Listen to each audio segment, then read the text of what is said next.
If there's anyone who should feel right at home in the Hollywood Palace, it's Ken Murray. Ken spent many happy matinees and nights on this very same stage with his famous blackouts. And through all his years as an entertainer, Ken has pursued his favorite hobby, filming the great names of Hollywood in their off-screen moments. Here he is with his Hollywood home movies, Ken Murray.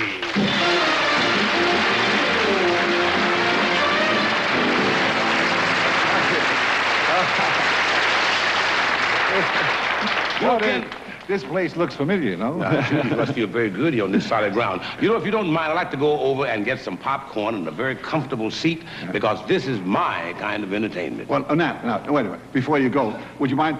Say, boys, will you bring down the screen? Have you got the projector ready? Nat, look, I want to ask you, would you do me a favor? Okay, if I can. All right. If by any chance, when you were a wee small lad, did you ever see any of those fellas that used to play the piano in the picture house for the silent movies? Kid, I'm not that old. Yes. You must be thinking about Johnny Mathis. Listen, I wonder, you know, I got a good idea. This is the first time I'm really going first class with my home movies tonight. How would you like to have Nat play the piano under my home movies? Would you like that? Tell you what, if silent pictures ever come back, this may open up a whole new career for me. You know, I'd like to say just a word about this opening scene. You know, I've been taking home movies for over 30 years here in Hollywood, and I don't think I ever got a bigger kick than I did many years ago, standing on Vine Street and taking a picture of a parade of two vaudeville actors who had made good in radio. Now, made good is not exactly the word, because these boys became the greatest radio stars that the world has ever known. The year was 1929, and that's a fresh air taxi cab parade for two fellas called Amos and Andy. Freeman Gosden, Charlie Corral. Happy lads at that moment. They were the fellas that used to make you postpone your 7 o'clock dinner every night. Yes, Amos and Andy was the first. And then came Rudy Valley. He was called the Vagabond Lover, and he was working at it all the time. That pretty girl is Mary Bryan.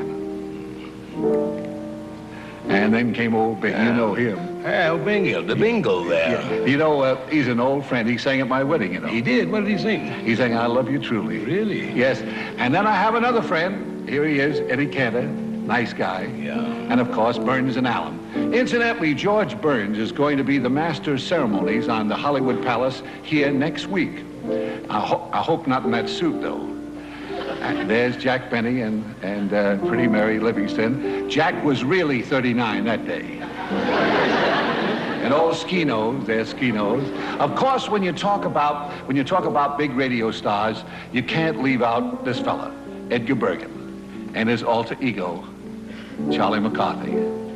I took these shots up at Edgar's house, and he has a big bag of tricks, and one of the most important is Mortimer Snerd. I don't think anyone will ever forget that famous feud between Charlie McCarthy and W.C. Fields. Ah, that's my boy. Is that your boy? Yeah.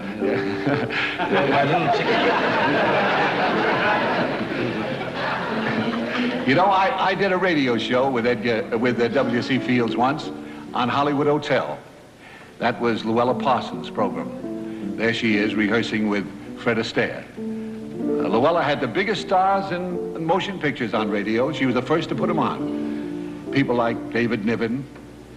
I was the master of ceremonies of Hollywood Hotel for over 2 years. And boy, I tell you, I got a chance to get some great pictures. I used to go out in the parking lot or inside. Here's a great picture. Want to see a great face? Carol Lombard.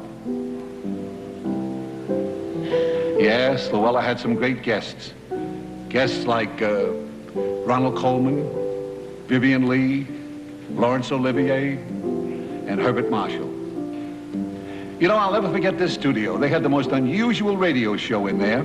They had a show called the Camera Club of the Air. And they used to take these young hopefuls here, and they would give them screen tests right on radio.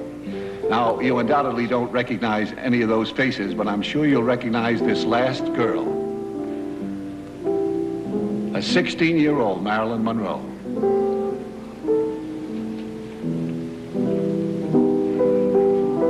You know, I felt so sorry for these kids. They used to have to try to act with all the confusion and people taking pictures and the director talking to them. He used to say, all right, honey, round the back now. Go to the back of the table. That's it now. Be alluring. Come on now. Be seductive. Come on now. Come on. Tantalizing. That's it. Now let's go into a close-up. Let's have a close-up. Close-up. There we are now. Flirt with me. Come on. Yeah, they were. Imagine wasting all this acting on radio. And finally it came time for Marilyn to take her test. She was known as Norma Jean Baker that day.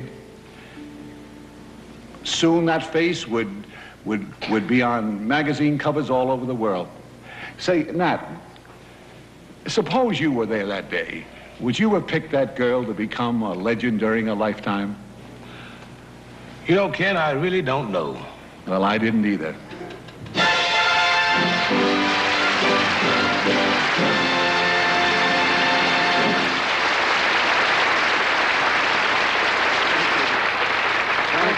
Ken, those films were really great. They were wonderful. Well, really. Thank you. And you're piano playing, you know. Are you available for door-to-door work? I can book you on my block, you know. A little place to be in there. You know, I hear you're quite a real camera bug, I see. Well, no, camera bug isn't exactly the word. I used to be a camera bug. I'm now a camera beetle. Oh. Well, thanks, Ken, for letting us see those wonderful pictures and keep those cameras rolling.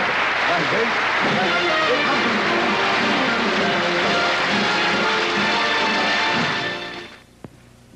Where you see marching children, experts on tooth decay see their dental records. Analyzed by this impartial computer in the latest clinical research on tooth decay, findings confirm Colgate a leader in reducing new cavities. Compared with the well-known fluoride brand, Colgate's Gardol formula is unsurpassed. Tastes best, too. Helps stop bad breath. Stops mouth odor for most people instantly. And Colgate is a leader in reducing new cavities. It's just got to be the best toothpaste for your family. They finally did it. Invented a shampoo that leaves my hair so manageable. I dare do this. And so does he. The shampoo is new, gentle blue halo.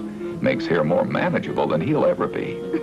So rich with body that stays and holds, liquid or concentrate. Blue halo makes hair more manageable than he'll ever be.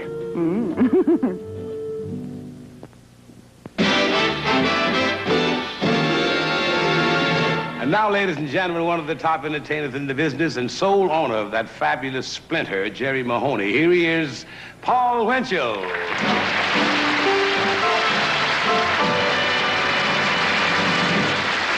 Calling Dr. Ben, chase me. Calling Dr. Ben, chase me. All right, nurse. Nurse? Now, where is that nurse? There you are. Nurse, come here. Yes, Dr. Chase me. Aren't you going to help me get ready for surgery? Yes, Dr. Chase me. Listen to me, nurse. Who's the patient? It's Dr. Sorback. Dr. Sorback? Yes. Not my old mentor. Well, where is he? He's right over there.